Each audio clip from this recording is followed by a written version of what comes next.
सच जरूरी है। दिल्ली में किशोरी से दुष्कर्म करने वाली रिटायर्ड डीएसपी के पुत्र को जेल। नमस्कार, मैं हूं आपके साथ सोनल और आप देख रहे हैं MNS न्यूज नेटवर्क। तो आइए खबर जानते हैं विस्तार से।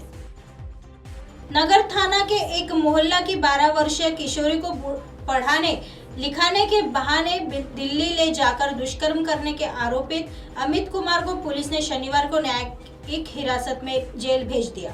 उसे किशोरी के परिजनों ने शुक्रवार की रात पकड़कर हंगामा किया था। सूचना पर पहुंची पुलिस ने आरोपित को हिरासत में ले लिया था। अमित कुमार रिटायर्ड डीएसपी का पुत्र और शादीशुदा है।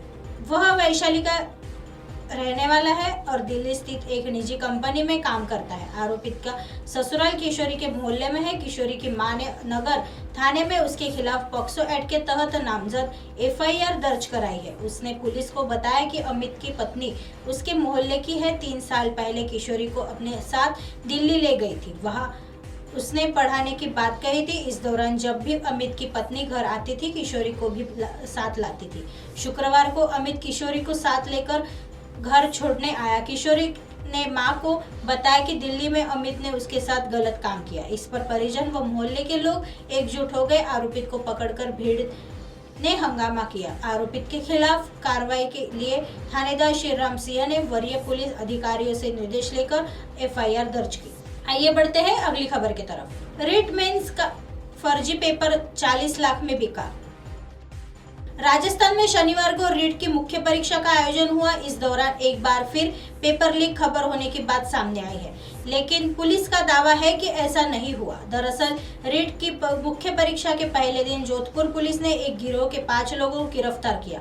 पकड़े गए 5 लोगों ने प्रवीण बिश्नोई नाम के एक स्टूडेंट से 40 लाख रुपए में पेपर का सौदा किया था। संचौर का रहने वाला एक छात्र सुबह की पारी में पेपर देकर गया था। उन्होंने 10 लाख रुपए में विद्यार्थियों से डील की।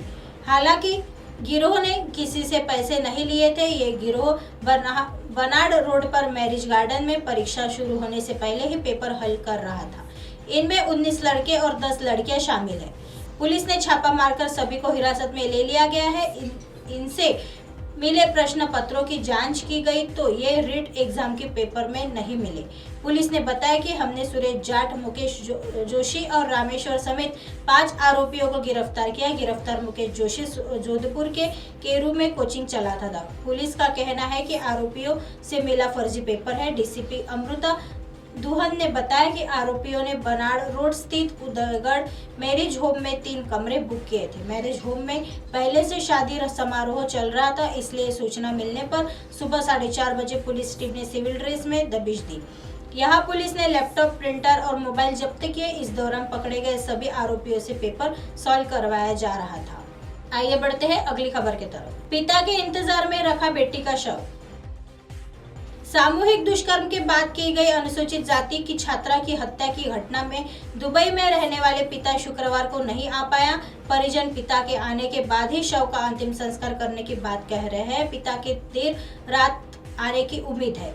उधर पुलिस को सीसीटीवी फुटेज में कई अहम सुराग मिले हैं। इसी आधार पर पुलिस ने 3 युवकों को उठाया भी है। चौथे की तलाश में एक टीम दिल्ली गई है। तनाव को देखते हुए गांव में पुलिस बल तैनात है। सफीपुर कोतवाली में के एक गांव निवासी 15 वर्षीय छात्रा का शत घर से 700 मीटर दूर एक शराब ठेके के पास बुधवार रात को 2 बजे मिला था।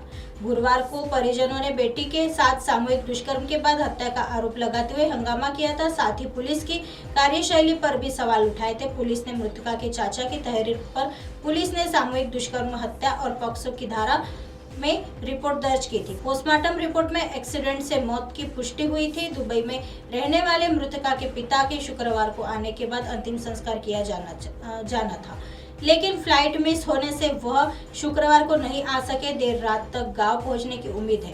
परिजनों ने पिता के आने के बाद ही शव का अंतिम संस्कार करने की बात कही है। पुलिस को सीसीटीवी फुटेज में 2 कार नजर आई जो गांव की है। दोनों को पुलिस ने कब्जे में लिया है।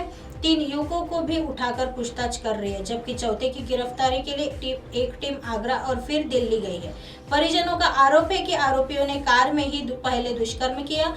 बाद में घटना को अंजाम देकर शव सड़क पर फेंक दिया और उसी वैन से कुचल दिया, फिर गाड़ी धोकर खड़ी कर दी। सीओ ऋषिकांत शुक्ला ने बताया कि घटना के खुलासे के लिए टीमें लगी है, जल्दी खुलासा किया जाएगा।